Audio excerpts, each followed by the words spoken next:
Hi friends, welcome to Shehnaz easy tips. ഇന്ന് ഞാൻ വന്നിട്ടുള്ളത് 3 അടിപൊളി പുട്ടിൻ്റെ റെസിപ്പിയുമായാണ്. അപ്പോൾ 3ഉം നല്ല ഹെൽത്തിയും നല്ല ടേസ്റ്റിയാണ്. അപ്പോൾ വീഡിയോയിലോട്ട് പോകുന്നതിന് മുന്നേ എൻ്റെ ചാനൽ നിങ്ങൾ ഇതുവരെ സബ്സ്ക്രൈബ് ചെയ്തിട്ടില്ലെങ്കിൽ, അല്ലെങ്കിൽ നിങ്ങൾ ഈ ചാനൽ ആദ്യമായാണ് കാണുന്നതെങ്കിൽ പ്ലീസ് ഒന്ന് സബ്സ്ക്രൈബ് ചെയ്തേക്കണേ. കൂടെ വരുന്ന ബെൽ ബട്ടണും കൂടി മറക്കാതെ ക്ലിക്ക് ചെയ്യുക. ബെൽ ബട്ടൺ അമർത്തുമ്പോൾ ഓൾ എന്ന ഓപ്ഷൻ പ്രസ് ചെയ്യാം. അപ്പോൾ ഇനി നമുക്ക് നേരെ വീഡിയോയിലോട്ട് പോയാലോ. ആദ്യം ഇതിനായി നമുക്ക് വേണ്ടത് കുറച്ച് കൊള്ളിയാണ്. അപ്പം ഞാൻ ഈ കൊള്ളി അതുപോലെ നന്നായി ഗ്രേറ്റ് ചെയ്ത് വെച്ചിട്ടുണ്ട്. പിന്നെ ഇതിലേക്ക് വേണ്ടത് കുറച്ച് പച്ചക്കറികളാണ്. ഞാനിവിടെ ആദ്യം കുറച്ച് ബീട്രൂട്ട്, കുറച്ച് തേങ്ങ ചെറിയത്, അതുപോലെ തന്നെ കുറച്ച് ക്യാരറ്റ്. ഇനി നമുക്ക് ഈ കൊള്ളിയിലുള്ള വെള്ളമൊക്കെ ഒന്ന് കളയണം. അതിനായിട്ട് നമ്മൾ ഇതുപോലെ ഒരു ചെറിയ ഉരുള കയ്യിലെടുത്തിട്ട് കൈ വെച്ച് നന്നായി അമർത്തി എടുത്ത വെള്ളമൊക്കെ പിഴിഞ്ഞെടുക്കാം. വെള്ളം പിഴിഞ്ഞെടുത്ത ആ കൊള്ളി വെച്ചാണ് നമ്മൾ പുട്ടുണ്ടാക്കാൻ പോകുന്നത്. വെള്ളം നമുക്ക് ആവശ്യമില്ല. ഇതാ ഞാനിപ്പോൾ എല്ലാം ഇവിടെ പിഴിഞ്ഞെടുത്തിട്ടുണ്ട്. വെള്ളം കാണിച്ചു തരാം. ഇനി നമുക്ക് ഇതൊരു പാത്രത്തിലേക്ക് മാറ്റാം. കട്ടൊക്കെ നന്നായി ഉടച്ചിട്ട് വേണം നമ്മൾ ഇതിലേക്ക് മാറ്റാൻ. ആ കട്ട കുത്തിയിട്ട് അങ്ങനെ കിടക്കാൻ പാടില്ല. കൈ കൊണ്ട് തന്നെ നന്നായി ഒന്ന് പൊടിച്ചെടുത്താൽ മതി. ഇതിപ്പോൾ എല്ലാം ആക്കിയിട്ടുണ്ട്. ഇനി ഇതിലേക്ക് ആവശ്യത്തിനുള്ള ഉപ്പിട്ട് കൊടുക്കാം. എന്നിട്ട് ഇത് നന്നായി ഒന്ന് കൈവച്ച് നന്നായി കുഴച്ചെടുക്കണം. ഉപ്പ് ഒരു ഭാഗത്ത് മാത്രം കിടക്കാൻ പാടില്ല. നന്നായി തന്നെ ഒന്ന് മിക്സ് ചെയ്തെടുക്കാം.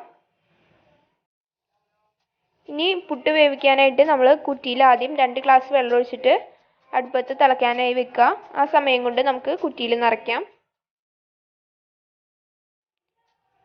ആദ്യം കുറച്ച് തേങ്ങ ഇട്ട് കൊടുക്കുക. ചില്ല് മൂടുന്ന വിധത്തിൽ വേണം നമ്മൾ ഇടാനായിട്ട്. ഇനി അതിൻ്റെ മുകളിലായിട്ട് നമ്മൾ റെഡിയാക്കി വെച്ചിരിക്കുന്ന കൊള്ളിയുടെ മിക്സ് ഇട്ട് കൊടുക്കാം.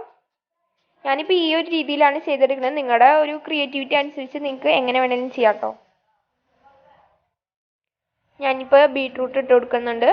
വീണ്ടും കുറച്ച് കൊള്ളി, അടുത്ത ലെയറായിട്ട് ക്യാരറ്റ്,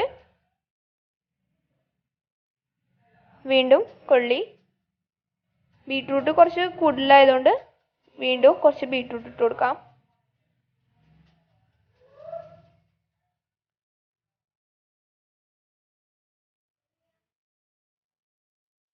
ഇതാ ഇപ്പോൾ ആവി വന്നിട്ടുണ്ട്. അപ്പോൾ അത് റെഡി ആയിട്ടുണ്ട്. ഇനി നമുക്കത് എടുക്കാം. അപ്പോൾ അതാ ഫസ്റ്റ് കുറ്റി റെഡിയായി വന്നിരിക്കുകയാണ്.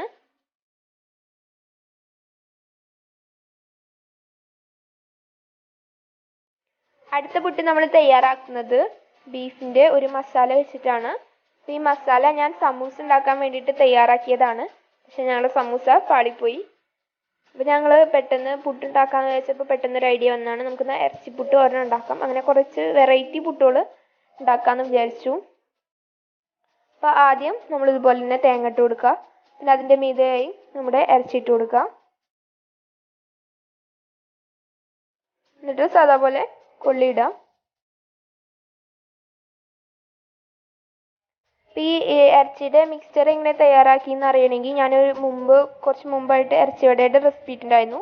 അതിൽ തയ്യാറാക്കിയ മിക്സ്ചറാണ്. അതിൻ്റെ ലിങ്ക് ഞാൻ താഴെ ഡിസ്ക്രിപ്ഷനിൽ ഇടാം. ആവശ്യമുള്ളവരൊന്ന് കണ്ടേക്കാം.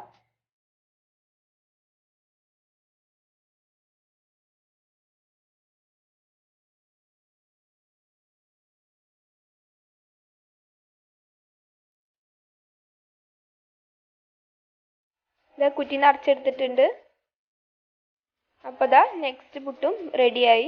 ഞാനത് വീണ്ടും കാണിക്കുന്നില്ല. ഇനി നമുക്ക് 3ാമത്തെ പുട്ടുണ്ടാക്കാം. അതിനായിട്ട് ഞാനിപ്പോൾ എല്ലാം കൂടി മിക്സ് ചെയ്തിട്ടാണ് ഉദ്ദേശിക്കുന്നത്. ഇപ്പോൾ ഞാൻ ബീട്രൂട്ടും ക്യാരറ്റും കൊള്ളി ഇട്ടിട്ടുണ്ട്. അതിലേക്ക് നമ്മുടെ ബാക്കിയുള്ള ഇറച്ചി മിക്സും കൂടി ഇട്ട് കൊടുത്തു. ഇതെല്ലാം നന്നായി ഒന്ന് മിക്സ് ചെയ്തെടുക്കാം.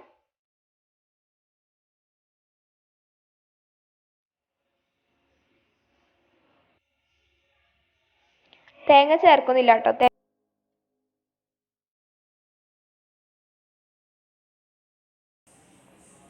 ഇനി ഇത് നമുക്ക് നിറയ്ക്കാം. ആദ്യം തേങ്ങ ഇട്ട് കൊടുത്തു. ഇനി നമ്മുടെ മിക്സ് ഇടുക.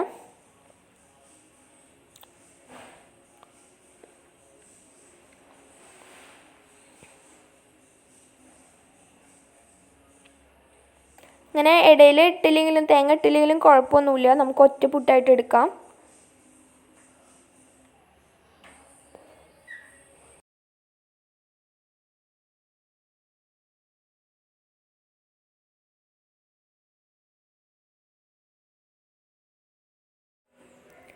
മൂന്നാമത്തെ പുട്ടും റെഡിയായി. അപ്പോൾ നമുക്കിനി ഇത് വേവിക്കാം.